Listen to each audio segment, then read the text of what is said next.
Hi, I'm Walk. This is the last of my talks on Christian spirituality for a while, and the last of my Wednesday words until at least mid-September. I want to talk some about Thomas Merton and how I first learned about him.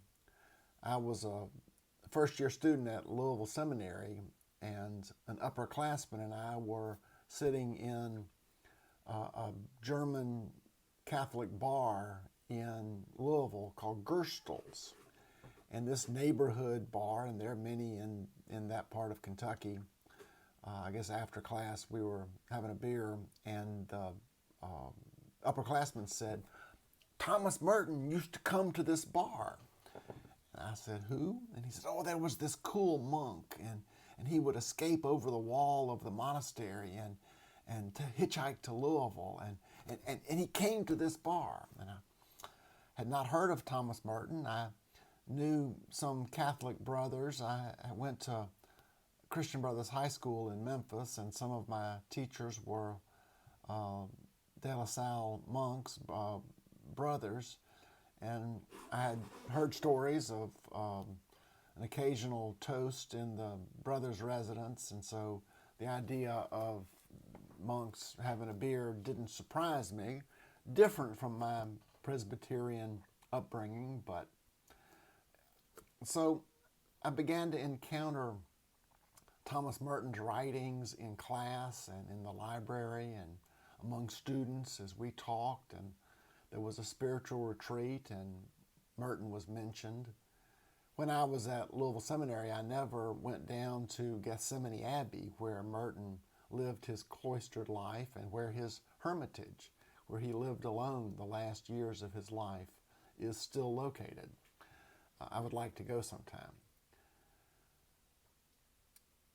I mentioned some of Merton's books, and one of his biographies is The Monk's Record Player, which is about the intersection of Thomas Merton and Bob Dylan in the late 1960s.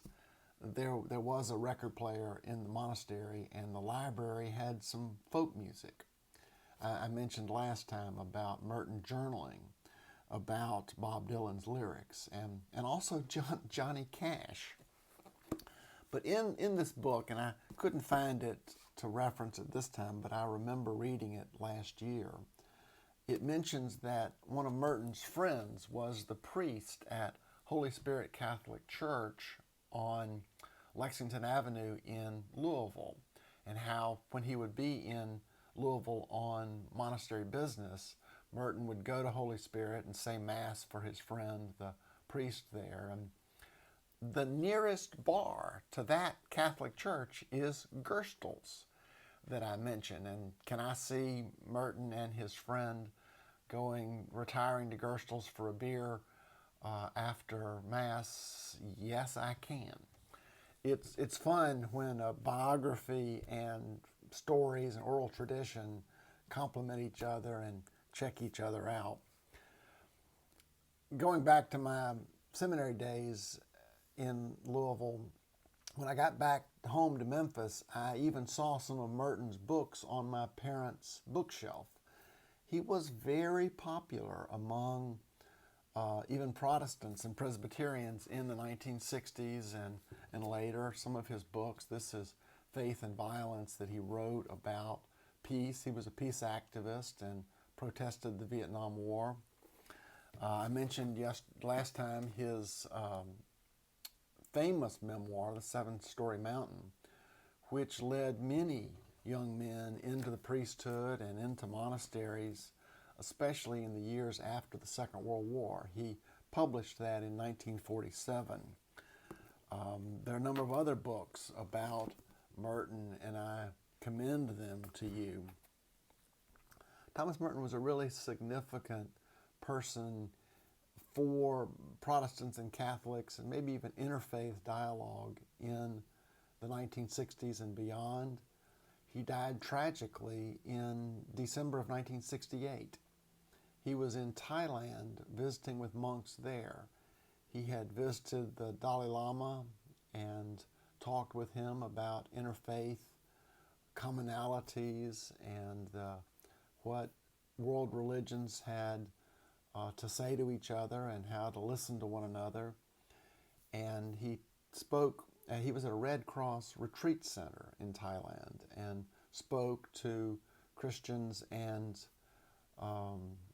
Buddhists in the center, and went back to his room to write in his journal and take a nap. And when he didn't appear for the afternoon lectures, he was found lying on the floor in a puddle of water with a broken fan. And it is thought that he was electrocuted tragically and suddenly in his late 50s. Imagine if he had lived another 20 years and continued to think and write. But he was a great gift to us and the church. There are a few other aspects of 20th century Christianity I want to mention. We haven't talked about Pentecostalism and the beginnings of the Pentecostal movement in the very early 20th century and all that it spun out. And that's an important part of Christian history and Christian spirituality.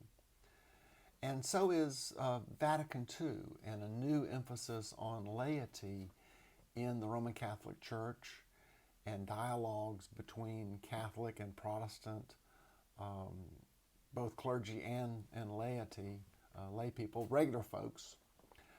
The Cursillo movement, and you may have heard this mentioned before, but Cursillo began in Spain after the Second World War. In Franco's Spain, in a time of great difficulty, some men returning from war went on a retreat and had a profound experience. And they wanted to recreate that experience for others in their parish churches. So they created a 3-day weekend for lay folks, for regular folks. And that eventually spread to other Spanish-speaking countries, to Mexico, and then from Mexico to Texas. And in the United States, in Texas, it spread from Roman Catholic churches. Now we're in the late 1960s, early 1970s. Catholic churches to the Episcopal Church, from the Episcopals to the Presbyterians and Lutherans and United Methodists. These 3-day weekends, Tres Dias, or Walk to Emmaus, or Presbyterian Pilgrimage. It goes by many names, but it's a wonderful and important part of American spirituality now. In the 1960s, Protestants, even Presbyterians, Richard Foster, a Quaker, and others began writing about spirituality. There was a real birth of spirituality among Protestants in the 1960s, some of it coming from those interactions with Roman Catholics. Columbia Presbyterian Seminary, where both Ron and I have our doctorates, began a spirituality program in the late 1980s. And Ben Campbell Johnson, the professor of evangelism, took over and led that spirituality program. It's been led by other people since then, and it teaches a class in spiritual direction. I took my spiritual direction training from an ecumenical program in Orlando, and it greatly benefited from being a part of the Adire program. There's a lot that's happened in the 20th century, and I hope this very brief and broad look at that has helped teach a few folks at First Presbyterian, and these Wednesday words have been edifying. Many of you have emailed or commented on what you've seen and thought, and I hope the rest of you will. Let's talk and see what we can talk about this fall in this video space.